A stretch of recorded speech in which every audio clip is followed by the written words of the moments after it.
আপনি যে কর্ম করেন, রাস্তার ভিতরে চলেন, সিগারেটে টান দেন, আপনি মুসলমান, তো লাভ হইল কি? কথা কয় না। লাভ হইল কি যে সিগারেট খাইতেছেন? নবীজি আদেশ করছেন, যদি তোমরা দুনিয়াতে জাহান্নামী ব্যক্তি দেখতে চাও, কি ব্যক্তি? কথা কয় না। জাহান্নামী। নবীজি বলে দিয়েছেন যে যাদেরকে দেখবা দুনিয়াতে তাদের মুখে আগুন, তারাই জাহান্নামী। হিসাব করে সামসে কার কার মুখে আগুন থাকে?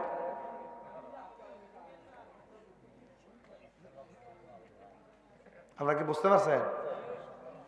মাথা লড়াই যাইবেন না, মাহফিল শেষ করে যাইতে ভালো দিই ফুরুত ফুরুত টানে। মাহফিল শেষ করে যাওয়ার সময় দিই ফুরুত ফুরুত টানে। গতকালকে আমার মাহফিল ছিল হবিগঞ্জের মাধবপুর থানার জগদীশপুরের পশ্চিমে, নাম এলাকার নাম খাটুরা। তো ওইখানে যখন আমি মাহফিলে শেষ করে আইতাছি, যাইতে দিয়ে এক মুরব্বী বিরিয়ানির প্যাকেটটা বামাতে এনে ভীষণ দিয়ে লইয়া ডাইনাতে টানতে টানতে যাইতেছে। আমি খেরি ডেঞ্জারাস বেড়া। তা আমি ঘরে ঢুকার আগে আমি কাকারে কইলাম, কাকা ওয়াজে কইলাম কি আর কামড়া করলেন কি? ওয়াজে কইলাম কি আর আপনি কামড়া করলেন কি? ও কাকা ভাল লাগে না, এতক্ষণ খুব কষ্ট করে বইয়াছিলাম। আমি খারি ডেঞ্জারাস মানুষ, এতক্ষণ খুব কষ্ট করে বইয়াছিল। আরে আমি বিড়ি খুঁড়ার কথা চিন্তা করি, এরা যে বিড়ি খায়, এরা যে সিগারেট খায়, এরার বউ এরা খাটে জায়গা দেখেন নেই। আপনার যে উষ্টা দিয়ে খাট থেকে ভালো দেন, এটা তো আপনার হাতের কোয়ালের বাইক। আপনার মুহে তো ঘুর থেকে দুর্গন্ধ কয়। কথা কয় না। আমার মনে আছে, আমি কইলাম না আমি 17 সাল থেকে মাহফিল করি। 2018 সালে আমি হবিগঞ্জে মাহফিলে গেছি, শায়েস্তাগঞ্জ আমি কুমিল্লা থেকে ট্রেনে গেছি। তো ট্রেন থেকে নাইমাও একটু আমার 2 নম্বরে চাপ দেওয়ার কারণে আমি ওয়াশরুমে গেছি। তো রেল লাইনের যে ওয়াশরুম না, এগুলো দেখবেন একটা থেকে আরেকটার মাঝখান দিয়ে ফাঁকা থাকে, লিন্টারের মতো ফাঁকা থাকে না। আমি বাথরুমে বহনের পরে দি বোয়াই ফুফুর দিয়ে আমি করি না, কোনো আগুন টাগুন লাগলো, আমি দরজা খুলে বাইরে হয়ে গেছি। বাইরে দিই না, ভিতরে দেখি দরজা মারা, ভিতরে মনে কেউ আছে। আমি এবার বাইরনের লেগে অপেক্ষা করছি। অপেক্ষা করার পর এবার যখন বাইরে আমি গেলাম, কাকা জি সিগারেট কিন্তু অনাহাতে, আপনি কি সিগারেটটা বাথরুমে বয়ে বয়ে খাইছেন? কহ বিপদের কাম, আপনি এটা বাথরুমে বয়ে খাইলেন? হুজুর এটা খাইলে বাথরুমটা ক্লিয়ার হয়, এটা খাইলে। গাড়ি কিন্তু শয়তান এনে নাই, শয়তান সবাই বেড়া লগে। আমি এবার চিন্তা করলাম, উনি আমার বাবার সাথে বয়স বড়, এবার আমি এমনি হইতো না কথার মাইর ফেসে ভালাই দিতে হইব, কারণ ওনারা তো এটা খানা বন্ধ করানো একটা সিস্টেম তো লাগবো। কারণ আপনারা মনে করেন না শুধু ওয়াজ আই আমরা ওয়াজ করি, মানে এমন মাহফিলে যদি আমরা ওয়াজ করি শুধু এমন না, আমরা কিন্তু রাস্তাঘাটে ওয়াজ করানো লাগে মাঝে মাঝে। আমি কইলাম, কাকা আমরা যদি এক নলা বাদ দেই, বাথরুমে যে দরজাটা বন্ধ করে খাইতেন, খাইবেন নি? হুজুর এটা কিতা কইলেন আপনি? ভাত কেমনে বাথরুমে বইয়া খা? তো এটা তো খাইলেন আপনি বাথরুমে বইয়া, এটা যে ভারবো তো বাথরুমে বই ভাত তো খাইতে পারবো। হুজুর আপনার উদ্দেশ্যটা কইলাম। আমি কই বাবা আমার উদ্দেশ্যটা হইল, আপনি একজন মানুষ, ভাত যেহেতু আপনি খাইতে পারতেন না বাথরুমে, সিগারেটটা কেন খাইলেন? হুজুর তাহলে বাথরুমের বাইরে কি খাওয়ান যাবো? না, বাথরুমের বাইরেও খাওয়ান চাইতো না। হুজুর কি করতাম? আমি কইছি এটা খাওয়ার কারণে এক নাম্বার আপনার মুখে দুর্গন্ধ থাকে, যাদের মুখে দুর্গন্ধ এদের কাছে ফেরেশতা ভিড়ে না, এদের কাছে ফেরেশতা ভিড়ে না, আসে না। কোথায় হুজুর খানা ছাড়তে হইব? হুজুর আমি তো পারতাম না, আমার থেকে সিগারেট খানা কেমনে ছাড়বেন শিখেন। হুজুর আপনি কি আগে খাইতেন? আরে আমার লোক কষ্টর লোকে তো খানা ছাড়ানোর সিস্টেম না। হুজুর কেমনে ছাড়তাম? আপনার এখন দৈনিক কয়টা সিগারেট লাগে? হুজুর 2 প্যাকেট। তার মানে 40টা।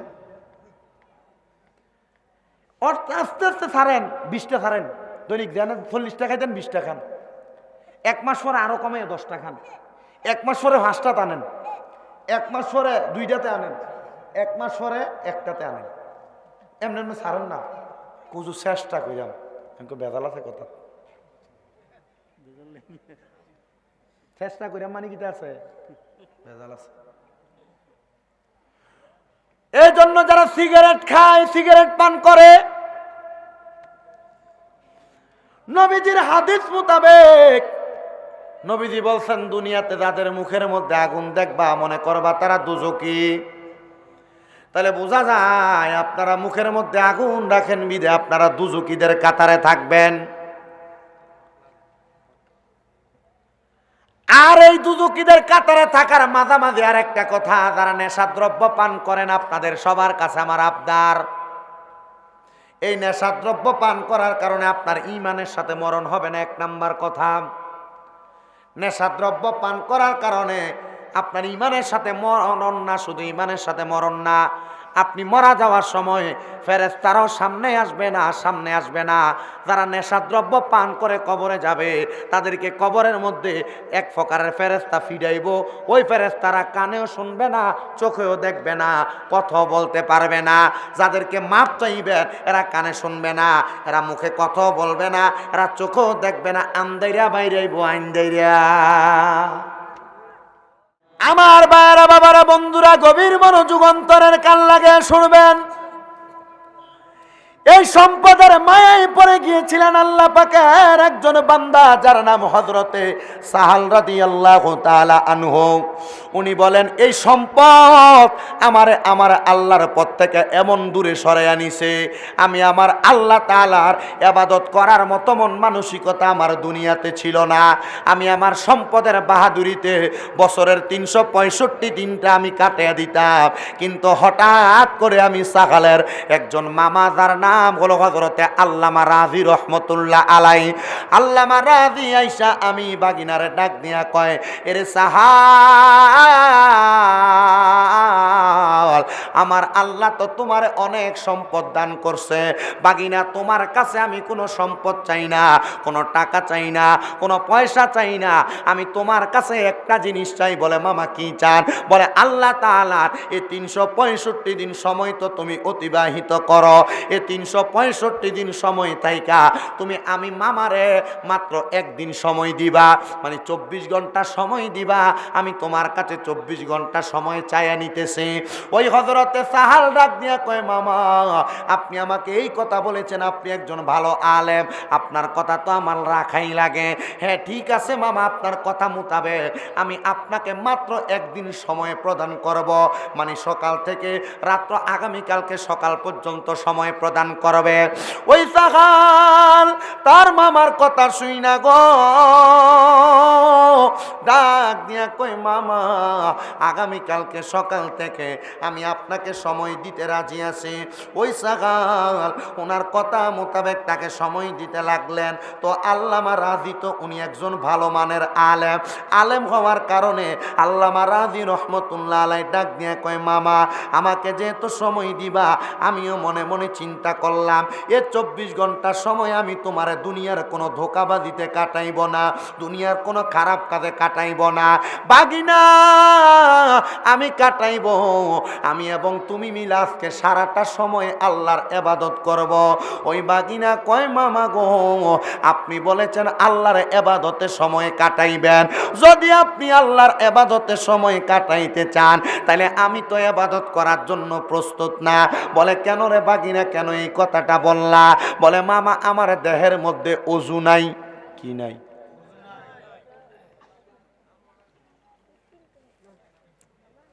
বলেন বলেন, কি নাই? বাবা ইন্ডিয়া কথা কইও না, এরে ওরা ইন্ডিয়া কথা কইস না। 2 নাম্বার তুমি মাথা থাকবে, আমি কিন্তু খেয়াল করে রেখেছি, কথা কইও না। আমার যদি একটু ডিস্টার্ব হয় আমি ওয়াশ করতে অসুবিধা হবে, এর সাথে ভালো ডিস্টার্ব না করা ভালো না। অল্প কিছুক্ষণ বইও, বিরিয়ানির ডেকলাইমে গেছে, তারা শুধু প্যাকেট করণের দেরি, বুঝছো নি কাহিনী নাকি? 2টা বলে টাইম ধরো 12টা, আর ওয়াশ শেষ হয়ে যাবে এর আগে। উনি বলে, বাগিনা তুমি যে ইবাদত করবা, ইবাদতের আগে তো তোমার ওযুর প্রয়োজন। ওই ভাগিনা সাহাল ডাক দিয়া কয়, মামা আপনি বলেছেন ওযুর প্রয়োজন, কিন্তু ওযু কেমনে করে আমি তো জানি না। আল্লামা রাজি কয়, বাগিনা সম্পদের মায়ায় পড়ে ইবাদত করতে ভুলে গেছ, এখন আমি তোমারে ওযু করানো শিখাইব। বলতেছে এত সম্পদের মায়ায় পড়ে, দুনিয়ার লোভে পড়ে, দুনিয়ার কর্মব্যস্ততায় কাটায়, এরা আজকে একটা সুযোগ যেহেতু 24 ঘন্টা পাইছি, তার আমি ওযুটা শিখাইয়া দিই। শিখাইলেন বাগিনাম, ওযু করো সুন্দর করে, তুমি তোমার 2 হাতের কবজি ধৌত করো। কবজি ধৌত করার পরে ভালোভাবে কুলি করো। কুলি করার পরে তুমি তোমার ডান হাত দ্বারা নাকের ছিদ্রগুলার মধ্যে পানি ঢুকাইয়া তোমার বাম হাত দ্বারা পরিষ্কার করো। তোমার এই থুতনি থেকে মাথার এই আঁচল পর্যন্ত তুমি তোমার মুখটাকে ভালোভাবে ধৌত করো। তুমি তোমার হাতটাকে সুন্দর করে ধৌত করো। তুমি তোমার মাথাটাকে মাসেহ করো। তুমি তোমার মাথা মাসে করার পরে তুমি তোমার পায়ের টাকনু পর্যন্ত ধৌত করো। ভাগিনা বলে আমি আমার মামার সঙ্গে ওযু করলাম, আজকে আমি এই ঘটনাটা সুন্দর করে আমার তাজকিরাতুল আউলিয়া নামক কিতাব আল্লামা ফরিদউদ্দিন আত্মারের লিখিত কিতাবের মধ্যে আমি পড়তে যায় দেখলাম, উনি ওই রাত্রে ওযু বানাইয়া আল্লামা সাহালের সঙ্গে 2 রাকাত নামাজ পড়ার জন্য দাঁড়াইছে। 2 রাকাত নামাজ পড়ার পরে, ওই নামাজ অন্য কোনো নামাজ নয়, 2 রাকাত নামাজ এত লম্বা নামাজ, ওই নামাজের মধ্যে আল্লাহর বান্দা সর্বপ্রথম সূরা ফাতিহা তেলাওয়াত করেছে, তারপরে আরেকটা সূরা মিলায়া প্রথম রাকাত নামাজ শেষ করেছে। আর দ্বিতীয় রাকাত নামাজ পড়া যখন তিনি সূরা ফাতিহা পড়লেন, সূরা ফাতিহা পড়ার পরে উনি ওনার কেরাতের সঙ্গে মিলাইলেন, কেরাত মিলাইলেন, 1 বার না 2 বার না, একটানা 50 বার সূরা ইখলাস তেলাওয়াত করলেন। ওনার নিয়ত হইল বাগিনা যেহেতু সম্পদের মায়ায় পইরা ইবাদত করে না, আজকে রাতে আমি তারে নিয়ে ইবাদত করাইব। এই ইবাদতের মায়ায় যদি বাগিনা পইরা যায়, আমার এই ভাগিনাটা আল্লাহ পাক রব্বুল আলামিনের ইহদিনাস সিরাতাল মুস্তাকিমের পথমতে চলতে পারবে। আদ্রার বাবারা রে, আশেপাশে এলাকার যুবকের দলেরা, পর্দার অন্তরালের মা বোনেরা, মনোযোগ দিয়া আলোচনাটা শ্রবণ করো। ওই আল্লাহর বান্দা ওযু কইরা যখন সারা রাত্র নামাজ পড়ল, পরের দিন সকাল হওয়ার সাথে সাথে মামারে কই, ও মামা, 365 দিনের মধ্যে আপনি আমার মামা হিসেবে আমার কাছে মাত্র 1 দিন সময় চাইছেন, আমি সময় দিছি মামা, এবার আপনি অনুমতি দিলে আমি আপনার কাছ থেকে চলে যাইব। এই কথা শুইনা রে আল্লামা রাজি কয়, আল্লাহ, আমার বাগিনারে আমি হেদায়েত করার জন্য সময় পাইলাম মাত্র 24 ঘন্টা। বাগিনা হেদায়েত হইছে কিনা আপনি আল্লাহ ছাড়া আর কেউ জানে না। এবার যখন আল্লামা রাজি রহমতুল্লাহ আলাই এই কথা বইলা উনি ওনার ঘরে চইলা গেলেন, আর হযরতে সাহাল রহমতুল্লাহ আলাইকে বললেন, ঠিক আছে, যেহেতু তুমি তোমার ওয়াদা মোতাবেক আমার সময় দিলা, এখন তুমি তোমার বাড়িতে চলে যাও। আল্লামা সাহাল নিজে তার জীবনীর মধ্যে বর্ণনা করে, আমি যখন আমার মামার কাছ থেকে ছুটি নিয়ে বাড়ির মধ্যে চলে গেলাম, যাওয়ার পরে দ্বিতীয় দিন রাত্রবেলা আমি ঘুমাইতে গেছি, আমার ঘুম আসে না রে। আমার যখন ঘুম আসে না, আমি চিন্তা করলাম, আমার মামা বলছে কেউ যদি আরামসে ঘুমাইতে চায় সে যেন ওযু বানায়া ঘুমায়। বলে কেন? বলে ওযু বানায়া সে যদি ঘুমায়, ওই ঘুম অবস্থায় যদি মারা যায়, তার মরণটা শহীদের কাতারে লিপিবদ্ধ হয়ে যায়। একটা আমল শিখেন। কি শিখলাম? তাহলে যদি কোনো ব্যক্তি ওযু করে ঘুমায় আর ঘুমন্ত অবস্থায় এই অবস্থায় মারা যায়, যদি মারা যায় তার দরজা হবে কি দরজা? শহীদের দরজা। আপনারা বলেন শহীদরা কি জান্নাতি না জাহান্নামী? জান্নাতি। আমার মুসলমান ইমানদারের দলেরা গভীর মনোযোগ দিয়া শুনবা। ওই আল্লাহর বান্দা ওযু কইরা ঘুমাইতে গেছে রে। ঘুমানোর পরে আমরা মাঝে মাঝে ঘুমানোর পরে দেখবেন উলুট পালট কিছু স্বপ্ন দেখলে ঘুম থেকে ফাল দিয়ে উঠি, যেটা আমরা সেপটা খেয়ে উঠি, কই না? ওই সাহাল উনি বলেন আমি ঘুম থেকে ফাল দিয়ে উঠলাম, উঠার পরে আমার মধ্যে ভয় ভয় কাজ করলো, আমি আবার ঘুমাইতে গেলাম। আল্লাহর কসম আমি ওই রাত্রে আর ঘুমাইতে পারি নাই।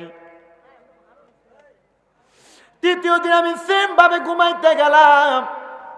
অজু কইরা ঘুমাইতে যাওয়ার পরে আমি ওই রাত্র ঘুমাইতে পারি নাই। আমার চোখটা লাগার পর আমি ঘুম থেকে ফাল দিয়ে উঠি। এমন ভাবে একদিন না, 2 দিন না, টানা 7 দিন আমি ঘুম থেকে লাফ দিয়া দিয়ে উঠি। কয়দিন?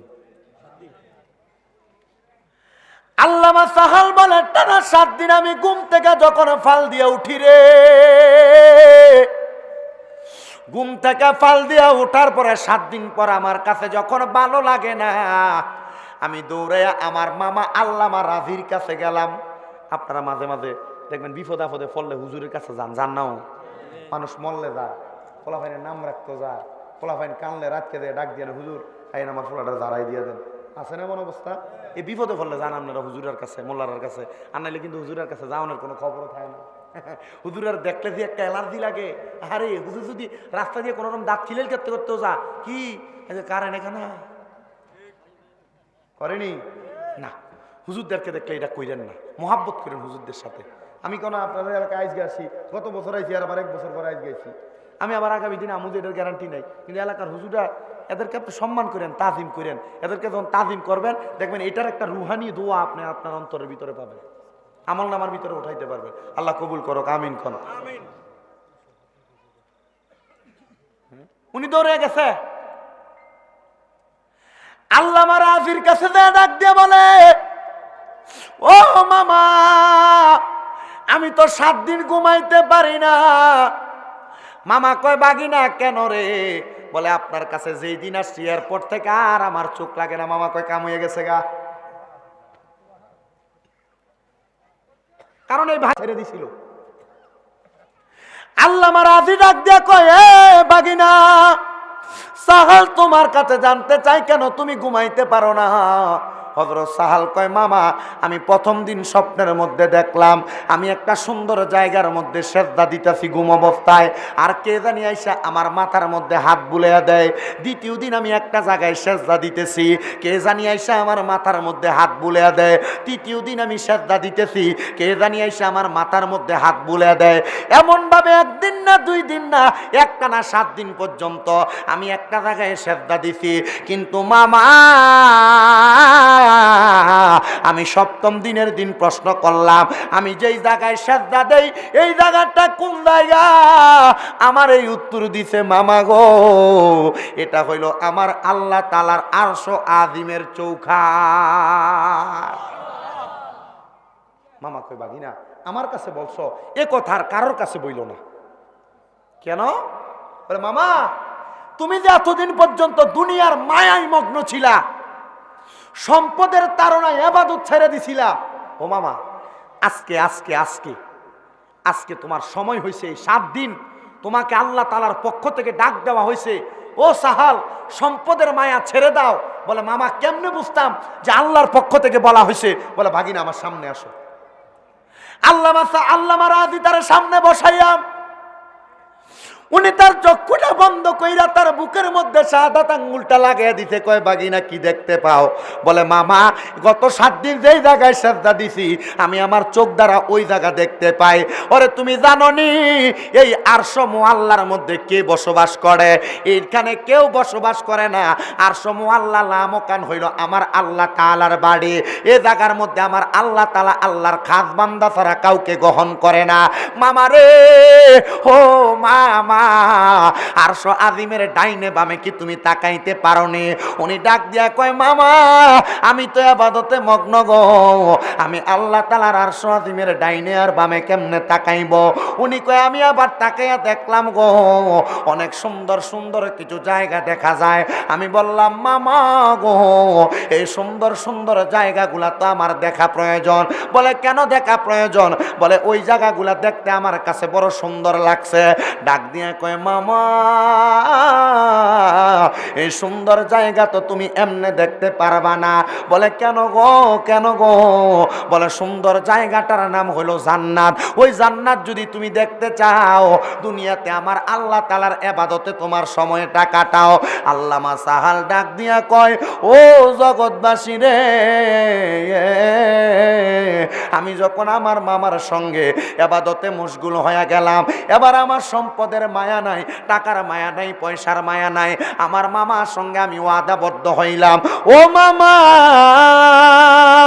মামা গো, আপনি যেহেতু আমারে বললেন আমি সম্পদের মায়া ত্যাগ করার জন্য, এখন থেকে আর সম্পদের মায়া আমার মাঝে রাখলাম না, আমি আমার আল্লাহ তাআলার ইবাদতে আমার সময় কাটাইব। বলে তাইলে তুমি তোমার সম্পদগুলা কি করবা?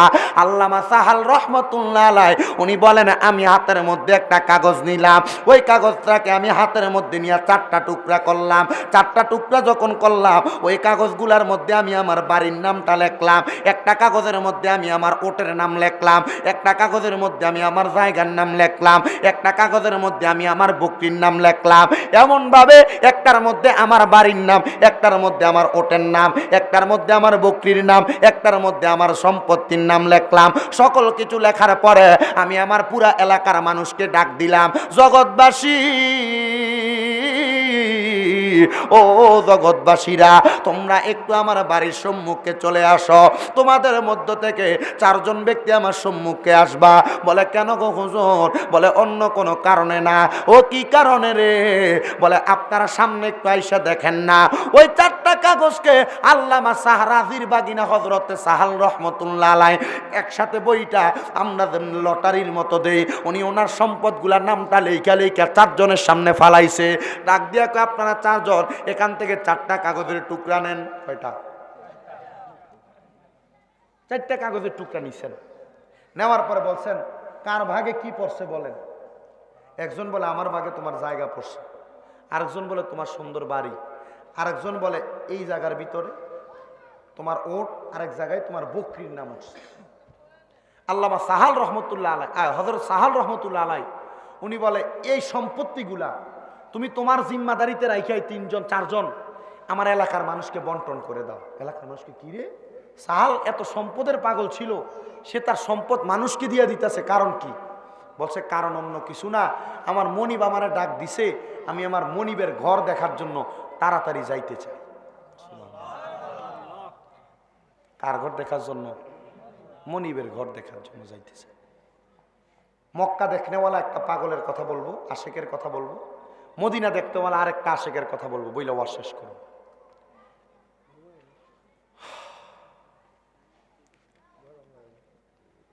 সবাই বলে তুমি কি দিয়া মক্কায় যাইবা? বলে আমি কি দিয়া মক্কায় যাব তোমাদেরকে কেমনে বলবো, তবে আমি এই সম্পদের বাহাদুরি দিয়া মক্কায় যাইতে চাই না। বলে কেমনে যাইতে চাও? বলে আমি আমার দেহের শক্তি দিয়া মক্কায় যাইতে চাই। এলাকার সম্পদওয়ালারা, এলাকার টাকাওয়ালারা, এলাকার ক্ষেত পাথরের মালিকেরা, এলাকার ব্যাংক ব্যালেন্সওয়ালারা, তুমি তোমার সন্তানের তোমার সম্পদ দিয়া কবরে চইলা যাইবা। তোমার সন্তানের এই সম্পদ দিয়া সম্পদের মধ্যে গান বাজনা করবে, তোমার কবরে গুনাহ যাবে। সম্পদের অপব্যবহার করবে, তোমার কবরে গুনাহ যাবে। এজন্য তোমাদের কাছে আবদার, এই সম্পদ তোমার সন্তানকে দিবা সত্য কথা। সন্তান আত্মীয় স্বজনকে দেওয়ার আগে সম্পদের একটা কন্যা দিয়ে একটু বেচো আগে, বেচে আমার আল্লাহর ঘরটা তাওয়াফ করার ব্যবস্থা করো। না আপনি আপনার ফুতের যে 10 বছর ঘন্টা জায়গা দিয়ে দেবেন, এই ফুতেতে আপনার এমনও ফুতেতে আছে, হ্যাঁ অনেক মুরব্বী আছে দিগান, এবার বাপ্পার কবরের সামনে নিয়ে দিলে বাপের কবর কোনটা দেখাইতে পারতো না। কথা কিটা ঠিক আছে নি কথা? এমনও দাদার নাতি আছে জিগান, তার দাদার কবর চিনে না, জানে এই কবরস্থানে মাটি দিছে, শুধু এর দূরে জানে। আপনাদের জায়গা জমিগুলা দিয়া যাবেন, আপনার সন্তান যদিও কবরটা চিনে, কিন্তু তার সন্তান কিন্তু আপনার কবরটা চিনবে না। কথা ঠিক আছে না? রে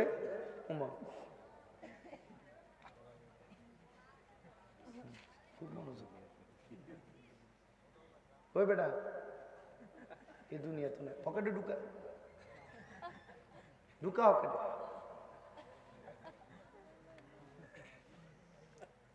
তাহলে এই জায়গা জমির মালিক যারা আছেন, আপনার কাছে আমি একটা আবদার করে দিয়া যাই, সন্তানদের কাছে আপনার নাতিপতির কাছে জায়গা ভাগ করে দেওয়ার আগে জায়গার এক কোনা দিয়ে কত বেচালাম, কি কথা কয় না, বেচা অনকালা উমরা হজ করতে, মিনিমাম উমরা হজটা করতে 1,35,40,000 টাকা লাগে। তাড়াতাড়ি মক্কার ঘর দেখে আসেন, আল্লাহর ঘর। জীবনে গুনাহ অনেক করছেন, আল্লাহ মাফ করে, তবে সাবধান, মানুষের হক খাইয়া যাইয়েন না, বাইয়ের জায়গা দখল করে যাইয়েন না, কেউ ওজনে কম দিয়ে যাইয়েন না, কেউ টাকা মাইরে খাইয়া যাইয়েন না। এই হজ আল্লাহর কাছে কবুল হইতো না। ঠিক আছে নি?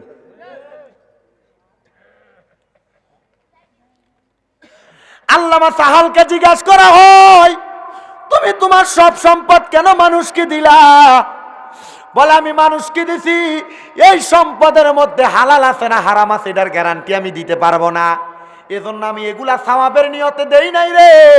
এই সম্পদগুলা আমি মানুষের মাঝে দিছি সওয়াবের নিয়তে না, মানুষ যেন এগুলা নিয়ে যায়, এগুলা আমি ব্যবহার করতে পারবো না। আপনারা অনেকে ব্যাংকের মধ্যে টাকা রাখেন, রাখেননি? যেই দেশের মধ্যে কেন্দ্রীয় ব্যাংক সুদ ব্যবস্থার আওতার মধ্যে, ওই দেশের মধ্যে সুদ ছাড়া কোনো ব্যাংক নাই। কথা কি বুঝতে পারছেন? আপনার হিসাব দিব, দেখবেন অমুক ব্যাংক অমুক ব্যাংক সুদ নাই, এখানে মুনাফা চলে, মুনাফা এমন আর কি, বুঝছেন না কাহিনী? আপনি সেভিংস অ্যাকাউন্ট খুলবেন, বছর শেষে আপনার অ্যাকাউন্টে কিছু টাকা যোগ হবে। কথা কি বুঝছেন? আপনি কারেন্ট অ্যাকাউন্ট খুলবেন, এটার মাধ্যমে কিছু টাকা কাটশিট হবে। তা আমি আমার এক উস্তাদের দিকে গেলাম, হুজুর ওয়াজ মাহফিল যেহেতু করি, কিছু টাকা তো ব্যাংকে রাখুন লাগে। হুজুর এখন 1 বছর পরে আমি রাখছি 6,30,000, হুজুর আটকা দিয়ে আমার অ্যাকাউন্টে কটা টিয়া ইয়ে তো কইছে কই থেকে জানি। হুজুর কয়, তোমার অ্যাকাউন্টটা কি অ্যাকাউন্ট? হুজুর তারা খোলার সময় আমার কইছে এটা সেভিংস অ্যাকাউন্ট। কাম হয়ে গেছে? কিটা?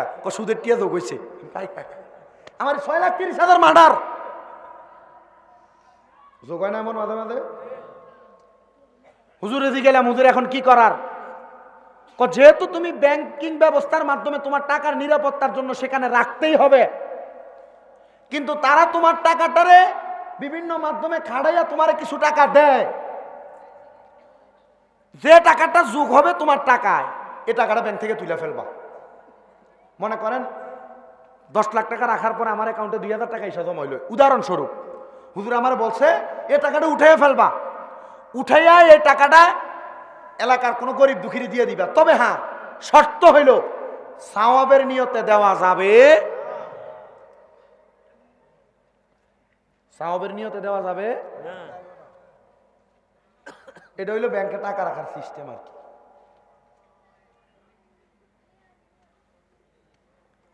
আল্লামা সাহাল রহমতুল্লাহ আলাই বলতেছেন, হযরত উনি বলে, আমার যত সম্পদ, এই সম্পদের ভিতরে আমার হালালও আছে হারামও আছে, কিন্তু কোনটা হালাল আর কোনটা হারাম আমি জানি না।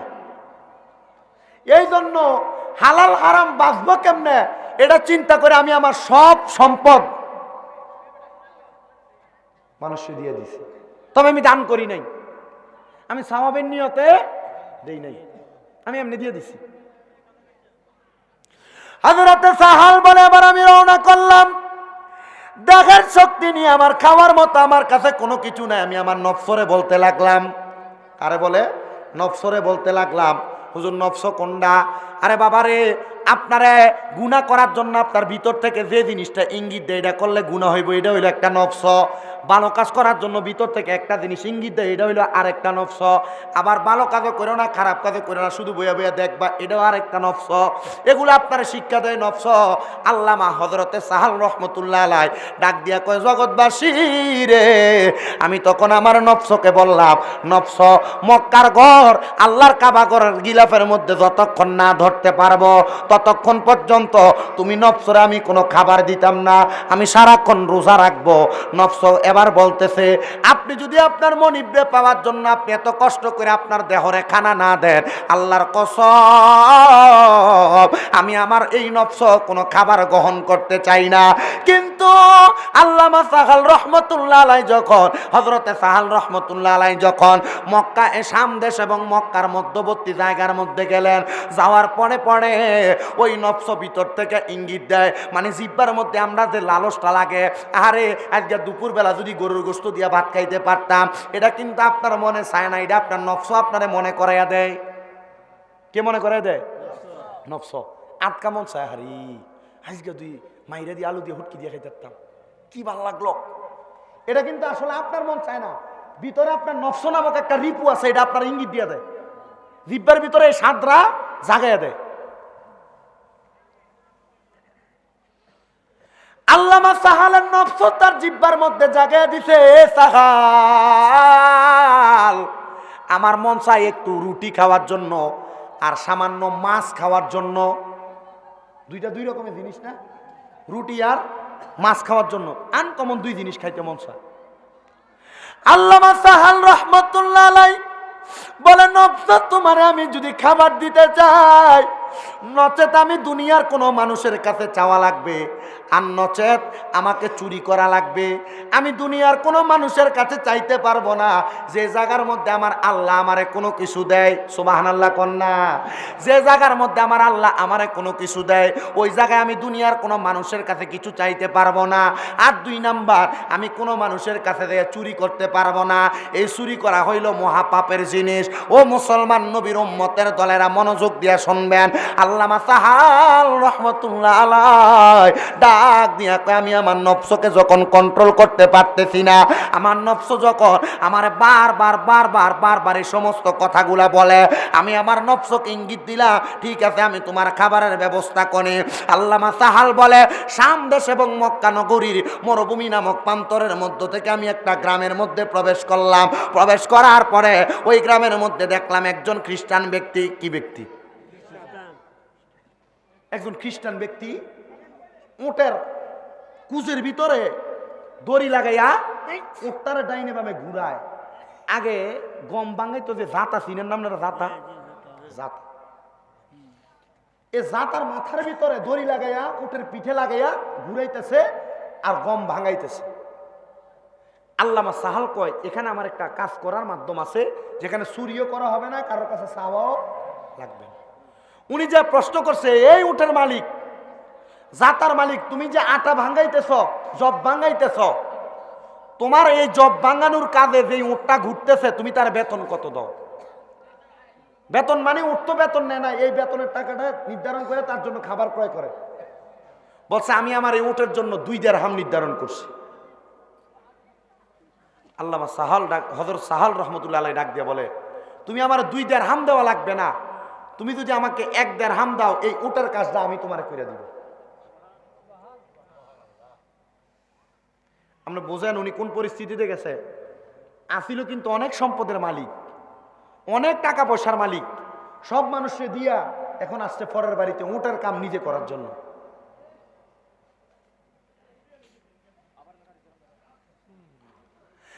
আল্লাহ হযরতে সাহাল ডাক দিয়া বলে, আপনি রাজি কিনা? ওই ব্যক্তি বলে, যদি আমি আমার উটকে পরিশ্রম না করাই, আমি আমার উটকে মাত্র 1/2 দিরহাম অথবা সামান্য 1 দিরহামের অর্ধেক টাকা দিয়া আমি আমার উটকে খাওয়াইতে পারি, কিন্তু কষ্ট করানোর কারণে উটে খাবার বেশি খায়, এজন্য আমি আমার উটকে বেশি দেওয়া লাগে। উনি বলে, ঠিক আছে, যেহেতু আপনি 1 দিরহাম দ্বারা আমার কর্ম সম্পাদন করবেন, আপনি আমার কর্মটা সম্পাদন করেন। আল্লামা সাহাল তার মাথার মধ্যে দড়িটা বাইন্দা আল্লামা সাহাল লাইগা গেলেন আল্লাহ পাক রব্বুল আলামিনের ওই বান্দা সুন্দর একটা কাজ করার জন্য। এলাকার মধ্যে অনেক পোলাপান আছে যারা কাজ করতে চায় না, কর্ম করতে চায় না, যারা ডুডু করে ঘোরাফেরা করে, তাদের মা বাবা তাদেরকে নিয়ে বড় টেনশনে থাকে। শোনো, আল্লাহর বান্দা কেমন ভাবে মাত্র 1 দিরহামের জন্য তার সারাটা জীবনের কষ্ট পরিশ্রম তিনি এক জায়গার মধ্যে করতেছে, মাথার মধ্যে দড়িটা বান্দা ওই জাতাটারে ডাইনে বামে ঘুরাইতেছে।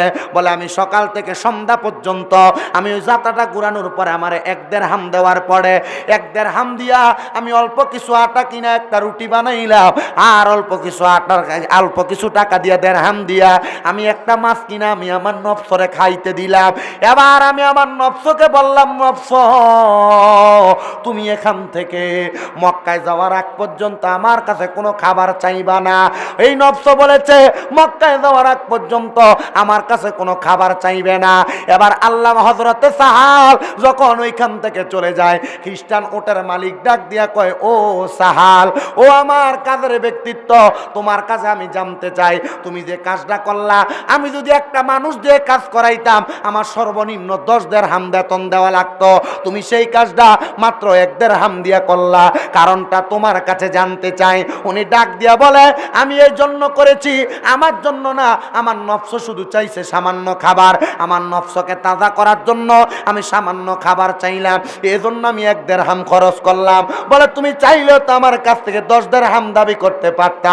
বলে না না না, আমি 10 দিরহাম দাবি করি নাই, কারণ আমি আমার মনিবের জন্য পাগল হইলাম। ও মুসলমান, হযরতে সাহালের এই কথা শুই না খ্রিস্টানটা বড় ইন্সপায়ার হয়ে গেছে। তার অন্তরের মধ্যে কেমন জানি একটা ঝড় উঠা গেছে, ঈমানের ঝড়। ডাক দিয়া কয়, যেই ব্যক্তি তার মনিবের খুশির জন্য সব সম্পদ ত্যাগ কইরা আমার আল্লাহ তাআলার খুশির জন্য মাত্র 1 দিরহামের পাগল হয়ে গেছে, মাত্র 1 দিরহামের দিয়া সে তার নফসকে জিন্দা করছে, আল্লাহর কসম সে কোনো সাধারণ ব্যক্তি হইতে পারে না। এ আল্লাহর বান্দা, এই মুহূর্তে আমি খ্রিস্টানরে তুমি কালেমা পড়াইয়া দাও, লা ইলাহা ইল্লাল্লাহ মুহাম্মাদুর রাসূলুল্লাহ সাল্লাল্লাহু আলাইহি ওয়াসাল্লাম।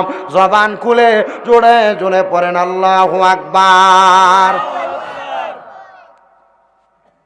একজন সম্পদের পাগল, একজন টাকা পয়সার পাগল, বাড়ি গাড়ি দুনিয়ার সব আরামায়েশের পাগল, সে যদি তার সব সম্পদ মানুষকে দিয়া তার ভিতরে যদি লাকাদ কানা লাকুম ফি রাসূলিল্লাহি উসওয়াতুন হাসানার পোশাক লাগাইতে পারে, নবীর আদর্শ গ্রহণ করার পর ওই গণ্ড মূর্খ লোকটা সে যদি মক্কায় যাওয়ার পথে একজন খ্রিস্টানকে মুসলমান বানাইতে পারে, আমি জানতে চাই আপনি আমি যদি আমাদের জীবনটাকে আল্লাহ এবং তার রসুলের রঙে রঙিন করে, আল্লাহ এবং তার রসুলের আদর্শ গ্রহণ করে চলাফেরা করি, আমাদেরকে দেইকা আরেকটা বিধর্মী ইসলাম গ্রহণ করার ক্ষমতা আসেনি?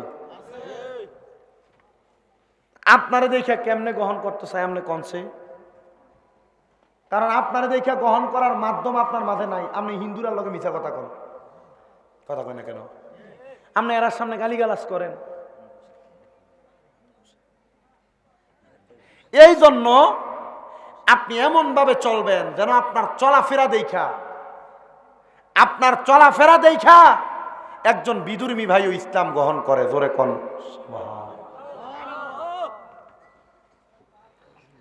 উনি বলে আমারে দেখা খ্রিস্টান আমার কর্ম দেখা বলছে। আপনি যে কর্ম করেন, রাস্তার ভিতরে চলেন, সিগারেটে টান দেন, আপনি মুসলমান, তো লাভ হইল কি? কথা কয় না। লাভ হইল কি যে সিগারেট খাইতেছেন? নবীজি আদেশ করছেন, যদি তোমরা দুনিয়াতে জাহান্নামী ব্যক্তি দেখতে চাও, কি ব্যক্তি? কথা কয় না। জাহান্নামী। নবীজি বলে দিয়েছেন যে যাদেরকে দেখবা দুনিয়াতে তাদের মুখে আগুন, তারাই জাহান্নামী। হিসাব করে সামছে কার কার মুখে আগুন থাকে?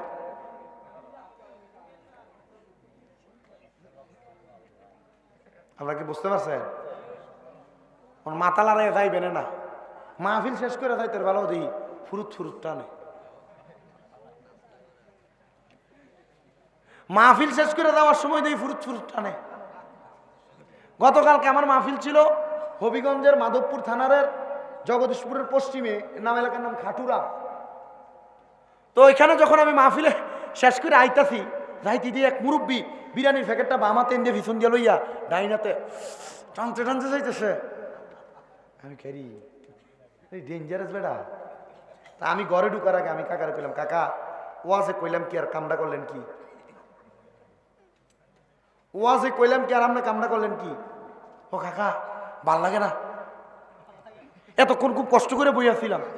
খারি ডেঞ্জারাস মানুষ, এতক্ষণ খুব কষ্ট করে বইয়াছিল। আরে আমি বিড়ি খুঁড়ার কথা চিন্তা করি, এরা যে বিড়ি খায়, এরা যে সিগারেট খায়, এরার বউ এরা খাটে জায়গা দেখেন নে। আপনারা যে উষ্টা দিয়ে খাট থেকে ভালো দেন, এটা তো আপনার হাতের কোয়ালের বাইক। আপনার মোহ তো ঘুর থেকে দুর্গন্ধ কয়, কথা কয় না। আমার মনে আছে, আমি কইলাম না আমি 17 সাল থেকে মাহফিল করি। 2018 সালে আমি হবিগঞ্জে মাহফিলে গেছি, শায়েস্তাগঞ্জ আমি কুমিল্লা থেকে ট্রেনে গেছি। তো ট্রেন থেকে নাইমাও একটু আমার 2 নম্বরে চাপ দেওয়ার কারণে আমি ওয়াশরুমে গেছি। তো রেল লাইনের যে ওয়াশরুম না, এগুলো দেখবেন একটা থেকে আরেকটার মাঝখান দিয়ে ফাঁকা থাকে, লিন্টারের মতো ফাঁকা থাকে না? আমি বাথরুমে বহনের পরে দি ধোঁয়াইতেছে ফুটতে, আমি কই না কোনো আগুন টাগুন লাগলো, আমি দরজা খুলে বাইরে হয়ে গেছি। বাইরে দিই না, ভিতরে দেখি দরজা মারা, ভিতরে মনে হয় কেউ আছে। আমি এবার বাইরনের লেগে অপেক্ষা করছি। অপেক্ষা করার পর এবার যখন বাইরে আমি গেলাম, কাকা জি সিগারেট কিন্তু অনাতে, আপনি কি সিগারেটটা বাথরুমে বয়ে বয়ে খাইছেন? কহ বিপদের কাম, আপনি এটা বাথরুমে বয়ে খাইলেন? হুজুর এটা খাইলে বাথরুমটা ক্লিয়ার হয়, এটা খাইলে গাড়ি। কিন্তু শয়তান এনে নাই, শয়তান সবাই বেড়া লগে। আমি এবার চিন্তা করলাম উনি আমার বাবার সাথে বয়স বড়, এবার আমি এমনি হইতো না কথার মাইর ফেসে ফালাই দিতে হইব, কারণ ওনারা তো এটা খানা বন্ধ করা না, একটা সিস্টেম তো লাগবো। কারণ আপনারা মনে করেন না শুধু ওয়াজ আই আমরা ওয়াজ করি, মানে এমন মাহফিলে যদি আমরা ওয়াজ করি শুধু এমন না, আমরা কিন্তু রাস্তাঘাটে ওয়াজ করানো লাগে মাঝে মাঝে। আমি কইলাম কাকা আমরা যদি এক নলা বাদ দেই, বাথরুমে যে দরজাটা বন্ধ করে খাইতেন, খাইবেন নি? হুজুর এটা কিতা কইলেন আপনি? ভাত কেমনে বাথরুমে বইয়া খা? তো এটা তো খাইলেন আপনি বাথরুমে বইয়া, এটা যে পারবো তো বাথরুমে বই ভাত তো খাইতে পারবো। হুজুর আপনার উদ্দেশ্যটা কইলাম। আমি কই বাবা আমার উদ্দেশ্যটা হইল আপনি একজন মানুষ, ভাত যেহেতু আপনি খাইতে পারতেন না বাথরুমে, সিগারেটটা কেন খাইলেন? হুজুর তাহলে বাথরুমের বাইরে কি খাওয়ান যাবো? না, বাথরুমের বাইরেও খাওয়ান চাইতো না। হুজুর কি করতাম? আমি কইছি এটা খাওয়ার কারণে এক নাম্বার আপনার মুখে দুর্গন্ধ থাকে, যাদের মুখে দুর্গন্ধ এদের কাছে ফেরেশতা ভিড়ে না, এদের কাছে ফেরেশতা ভিড়ে না, আসে না। কোথায় হুজুর খানা ছাড়তে হইব? হ হুজুর আমি তো পারতাম না, আমার থেকে সিগারেট খানা কেমনে ছাড়বেন শিখেন। হুজুর আপনি কি আগে খাইতেন? আরে আমার লোক কষ্টর লোকে তো খানা ছাড়ানোর সিস্টেম না। হুজুর কেমনে ছাড়তাম? আপনার এখন দৈনিক কয়টা সিগারেট লাগে? হুজুর 2 প্যাকেট। আমি তার মানে 40টা। আস্তে আস্তে ছাড়েন, 20টা ছাড়েন দৈনিক, জানেন 40টা খাইতেন 20টা খান, 1 মাস পরে আরো কমে 10টা খান, 1 মাস পরে 5টা আনেন, 1 মাস পরে 2টাতে আনেন, 1 মাস পরে 1টাতে আনেন, এমনি এমনি ছাড়েন না। হুজুর চেষ্টা করিলাম, আমি বেজাল আছে কথা, চেষ্টা করিলাম মানে কিটা আছে, বেজাল আছে। এই জন্য যারা সিগারেট খায়, সিগারেট পান করে, নবীজির হাদিস মোতাবেক নবীজি বলছেন দুনিয়াতে যাদের মুখের মধ্যে আগুন দেখবা মনে করবা তারা দুজকি। তাহলে বোঝা যায় আপনারা মুখের মধ্যে আগুন রাখেন বিধে আপনারা দুজকিদের কাতারে থাকবেন।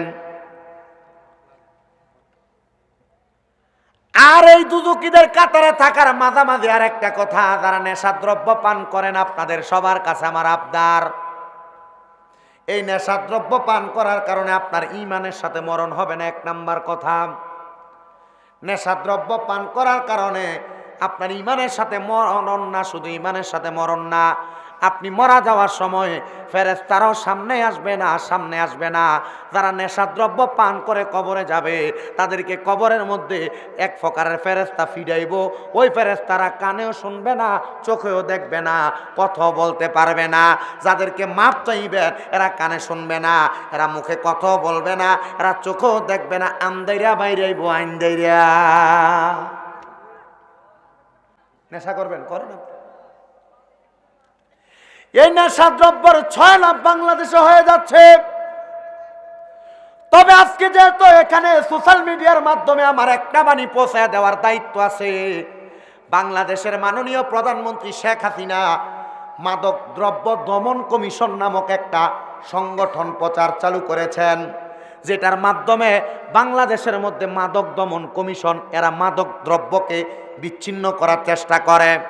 আমি আমার বাংলাদেশের প্রধানমন্ত্রী এবং প্রশাসনের কাছে একটা আবদার জানাবো, শুধু বাংলাদেশে মাদকদ্রব্য দমনের কাজ এমনি নামে করলে চলবে না। বাংলাদেশের মধ্যে কেরুর মদ নামক একটা সংগঠন বাংলাদেশ থেকে মদ পাচার করতেছে। আপনারা সোশ্যাল মিডিয়ায় সার্চ দিয়ে দেখবেন, এরা বাংলাদেশে মদের ব্যবসা না, শুধু বাংলাদেশে মদের কোম্পানি খুলছে কেরুর মদ, এটা দিয়া নাকি বাংলাদেশে রপ্তানি করা হইতাছে, বাংলাদেশের মধ্যে টাকা ইনকাম করা হইতাছে। আরে মদ এটা হারাম খাবার, এটা বেচছে যেই টাকা বাংলাদেশের রাষ্ট্রীয় কোষাগারের মধ্যে জমা হবে, এই রাষ্ট্রীয় কোষাগারের টাকাগুলো হারামে পরিণত হবে।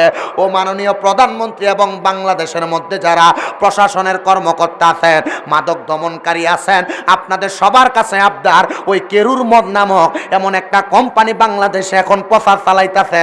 আমি জানি না এর আগে আর কোনো হুজুর বলছে কিনা, তবে আমি এই নিউজটা সোশ্যাল মিডিয়ায় দেখার পরে, আমি বুঝার পরে আমি চিন্তা করলাম, এই মদ কোম্পানি বাংলাদেশে চালু হয়েছে, আবার কিছুদিন পরে এই মদ কোম্পানি থেকে বাংলাদেশের যুবকেরা মদ আইনা খাইব, নেশা করব, তাহলে মাদক দমন কমিশন দিয়া লাভটা হইল কি?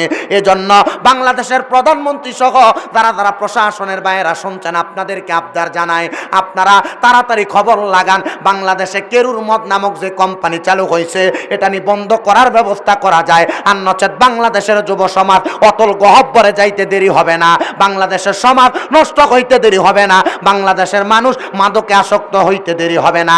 এবার আপনারা বলেন, এমন মদের কোম্পানি বাংলাদেশে থাকে আপনারা চান নাকি? এজন্য বলেন চান নাকি? আল্লাহ যেন এমন মাদক দ্রব্য থেকে আমাদেরকে হেফাজত দান করে, এবং মাদক দ্রব্য যারা যারা বাংলাদেশের মানুষের মাঝে প্রচার করে দিতেছে, মাদক দ্রব্য বাংলাদেশের মানুষের মাঝে মাঝে পৌঁছে দিতেছে, আল্লাহ যেন এগুলার হেদায়েত দান করে, হেদায়েত দান করে, হেদায়েত দান করে। জোরে জোরে কোন আল্লাহুম্মা আমিন, আল্লাহুম্মা।